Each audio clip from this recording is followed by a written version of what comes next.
Solved example मधलं 10वं example आहे. Find the value of tan π/8. π/8 means 180 degree divided by 8. आता इथे आपल्याला tan फंक्शनची व्हॅल्यू π/8 ची व्हॅल्यू काढायची आहे. यासाठी आपण आता फॉर्म्युला वापरायचा आहे. tan 2x equal to 2 tan x divided by 1 minus tan square x हा फॉर्म्युला वापरायचा आहे. tan π/8 means tan 180 degree divide by 8. तर असा आपल्याला व्हॅल्यू काढता येत नाही, तर इथे आपल्याला फॉर्म्युला वापरूनच ह्याची व्हॅल्यू काढायची आहे.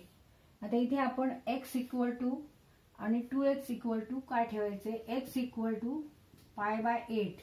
Therefore 2x equal to π/8 into 2 means π/4. 2x equal to π/4 and x equal to π/8 इथे आपण ठेवायचं. तर tan 2x means tan π/4. tan 2x equal to 2 tan x divided by 1 minus tan square x. Put here 2x equal to π/4 and x equal to π/8. Therefore tan π/4 equal to 2 tan π/8 divided by 1 minus tan square π/8.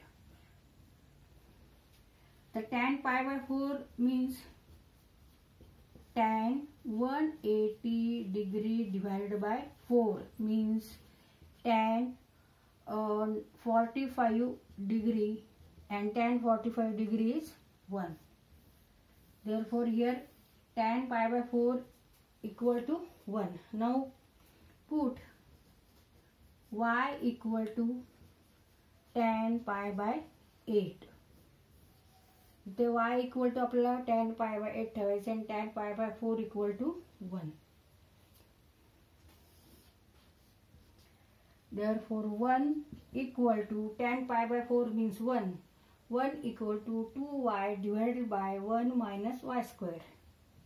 2y divided by 1 minus y square. आता इथे cross multiplication घ्यायचं. 1 into 1 1 minus 1 into y square 2y into 1 2y. Therefore y square plus 2y minus 1. आता हे quadratic equation आहे. या quadratic इक्वेशनचे roots काढण्यासाठी म्हणजे y ची व्हॅल्यू काढण्यासाठी आपण फॉर्म्युला वापरत असतो. -b plus minus b square minus 4ac divided by 2a हा फॉर्म्युला वापरायचा आहे. y इक्वल टू आता इथे a इक्वल टू काय घेणार आपण. a इक्वल टू ते कोइफिशियंट y चा काय आहे 1. b equal to 2 and c equal to -1. Now put a equal to 1, b equal to 2 and c equal to -1 in this formula. Therefore y equal to -2 plus minus. Now b square means 2 square 4 minus 4ac. b square minus 4ac. 2 square minus 4 into 1 into -1. c is -1. 4 minus 4 into -1. Negative become positive means 4 plus 4. 4 plus 4 means 8 or 4 into 2. 4 into 2 divided by 2.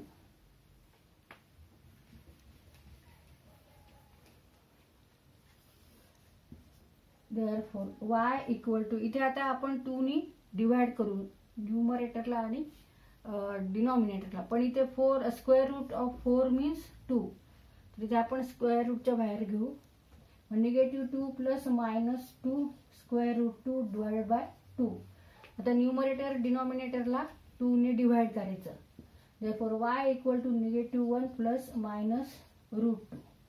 आता इथे yच्या दोन value मिळतील, -1 plus √2 किंवा -1 minus √2.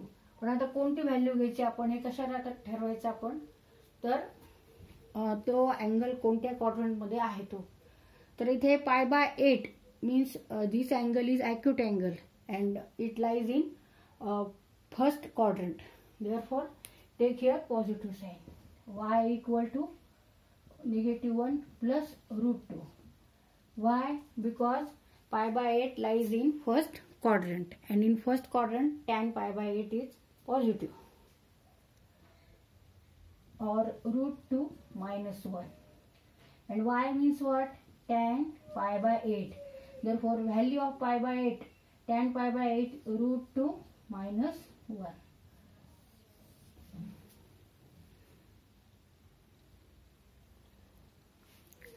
Now, π/8 lies in first quadrant. Therefore, tan π/8 is positive. Therefore, y equal to -1 plus √2 or √2 minus 1. Tan π/8 equal to √2 minus 1. इथे आता आपण ही value काढली आहे π/8 ह्या अँगलची, आणि कशाची, कोणत्या रेशोची, कोणत्या फंक्शनची काढली, तर tan, tangent ratio, tan ratio और tan function. Tan π/8 equal to √2 minus 1. म्हणजेच टॅन π/8 बरोबर आहे वर्गमुळात 2 वजा 1. इथे तुम्हाला हा फॉर्म्युला पाठ पाहिजे. tan 2x equal to 2 tan x divided by 1 minus tan square x. आणि रूट जेव्हा आपण काढतो क्वाड्रॅटिक इक्वेशनचे, त्यावेळेस हा जो फॉर्म्युला आहे -b और -u plus minus square root of b square minus 4ac divided by 2a, where a equal to, ह्याचे कोइफिशियंट घ्यायचे फक्त ह्या क्वाड्रॅटिक इक्वेशनचे मध्ये. आपल्याला इथे कोइफिशियंट घ्यायचे. a equal to 1, b equal to 2 and c equal to -1. आणि नंतर तो अँगल कोणत्या क्वाड्रंट मध्ये आहे त्यानुसार त्याची प्लस किंवा मायनस साइन ठरणार आहे नंतर. तर इथे हा π/8 हा अँगल 90 डिग्री पेक्षा लहान आहे, स्मॉल आहे, आणि तो फर्स्ट क्वाड्रंट मध्ये आहे तो अँगल. आणि फर्स्ट क्वाड्रंटला साइन, कॉस, टॅन सगळे पॉझिटिव्ह असतात, त्यांची व्हॅल्यू पॉझिटिव्ह येते.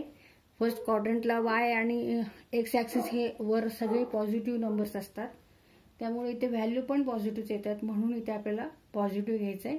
देअरफॉर y इक्वल टू -1 और -1 प्लस √2 और √2 minus 1 equal to y. y means what? y means tan π/8. तर ह्या प्रकारे आपण इथे tan π/8 ह्या अँगलचे व्हॅल्यू काढलेली आहे.